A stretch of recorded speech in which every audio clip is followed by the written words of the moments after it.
আসসালামু আলাইকুম। আরডিনো ধারাবাহিক টিউটোরিয়ালের 18তম ভিডিওতে আপনাদের সবাইকে স্বাগতম। আমরা এর আগের ভিডিওতে দেখেছিলাম কিভাবে আইআর সেন্সর দিয়ে সার্ভো মোটরকে অপারেট করা যায়। আজকের ভিডিওতে আমরা একটি প্রজেক্ট দেখব। তো চলুন শুরু করা যাক। আপনারা এখানে দেখতে পাচ্ছেন যে আমি এর আগে যে আইআর সেন্সরটি ব্যবহার করেছিলাম সেটা আমি এখানে সেট আপ করে নিয়েছি। আর এখানে একটি পাইপ দিয়ে এখানে একটি পাত্রের ভিতরে একটু পানি রেখেছি আর একটি ডিসি পাম্পের সাথে পাইপটি লাগিয়ে দিয়েছি। এর মানে হলো যখন আমি এখানে একটি গ্লাস ধরবো তখন আমাদের এই গ্লাসে পানি লোড হবে, আর যখন আমি সামনে গ্লাসটি সরিয়ে নেব তখন অটোমেটিক্যালি এখানে পানি লাইনটি অফ হয়ে যাবে, মানে পাম্পটি বন্ধ হয়ে যাবে। তো এই অটোমেটিক্যালি এই গ্লাস ফিল আপ করার জন্য আমি আজকে এই প্রজেক্টটি করে দেখাবো। এখানে আমি যে কানেকশনটি করেছি সেটি হলো এর আগের ভিডিওতে আমি আরডিনো ন্যানো ব্যবহার করেছিলাম আর এখানে আমি আরডিনো উনো ব্যবহার করেছি।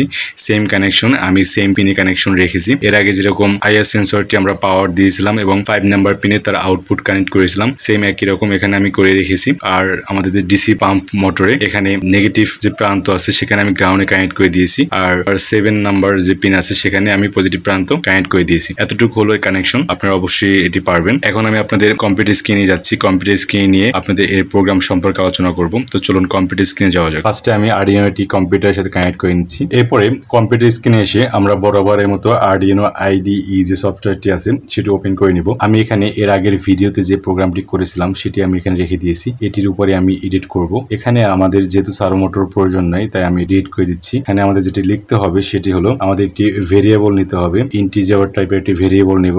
ডিসি পাম্প নামের একটি ভেরিয়েবল নিলাম। এখানে পাম্প আমাদের কানেক্ট করা আছে পিন নাম্বার 7 এ। এরপরে চলে যাব আমরা ভয়েড সেটআপ ফাংশনে। ভয়েড সেটআপ এসে আমরা এই দুটি লাইন কেটে দিব। আর এখানে আমাদের যেটি লিখতে হবে সেটি হলো পিন মোড ডিসি পাম্প লিখতে হবে আউটপুট। এরপরে চলে যাবো আমরা ভয়েড লুপ ফাংশনে। ভয়েড লুপ ফাংশনে এসে আমাদের যে কন্ডিশনটি দেওয়া ছিল সেই সেম কন্ডিশন থাকবে, শুধুমাত্র আমরা কন্ডিশনের বডির ভিতরে মাই সার্ভো ডট রাইট লেখা ছিল সেখানে আমরা লিখবো ডিজিটাল রাইট লিখবো ডিসি পাম্প লিখবো হাই। এর মানে হলো যখন আমাদের সেন্সরের সামনে কোনো একটি গ্লাস নিয়ে আসবো তখন আমাদের ডিসি পাম্পটি অন হয়ে যাবে। আর ইলসির যে বডি আছে সেখানে আমাদের লিখতে হবে ডিজিটাল রাইট লিখতে হবে ডিসি পাম্প লিখতে হবে লো। এর মানে যখন আমাদের সেন্সরের সামনে কোনো গ্লাস না থাকবে তখন আমাদের পাম্পটি লো অবস্থায় থাকবে। ওকে, এতটুকু হলো আমাদের প্রোগ্রাম। এখন আমি এই প্রোগ্রামটি আরডিনোতে আপলোড করে দেবো। আপলোড করে দিয়ে দেখি যে কি হয়ে থাকে। আমি এই প্রোগ্রামটা আপলোড করে দিচ্ছি। ডান কম্পাইলিং, আপলোডিং হচ্ছে, ডান আপ। এখন যদি আমি সেন্সরের সামনে আমি গ্লাস ধরি তাহলে দেখবো আমরা পাম্পটি চালু হয়ে গেছে এবং পানি ফিল আপ হচ্ছে, আপনারা দেখতে পাচ্ছেন।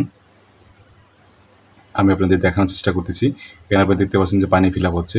আর যখন আমি এখানে গ্লাসটি সরিয়ে নেব তখন অটোমেটিক্যালি সে পাম্পটি বন্ধ হয়ে গেছে, এখন আর পানি পড়তেছে না। আমরা দেখতে পাচ্ছি যে গ্লাসে পানি লোড হয়ে গেছে। আপনাদের ভালোভাবে দেখানোর জন্য আমি একটু চেষ্টা করতেছি। এখানে দেখতে পাচ্ছি যখন আমি গ্লাসটি ধরলাম তখন আমাদের পানি লোড হচ্ছে, আপনারা দেখতে পাচ্ছেন গ্লাসে পানি লোড হচ্ছে।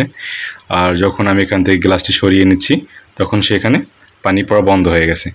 আশা করি আপনারা বুঝতে পেরেছেন যে কিভাবে অটোমেটিক গ্লাস ফিল আপ করা হয়। তো আজকের ভিডিও আমি এখানে শেষ করতেছি। আশা করি আপনারা সবাই বুঝতে পেরেছেন যে কিভাবে প্রজেক্টটি কাজ করতেছে। পরবর্তী ভিডিওতে অন্য কোনো টপিক নিয়ে আলোচনা হবে। সেই পর্যন্ত সবাই ভালো থাকবেন, সুস্থ থাকবেন। আল্লাহ হাফেজ।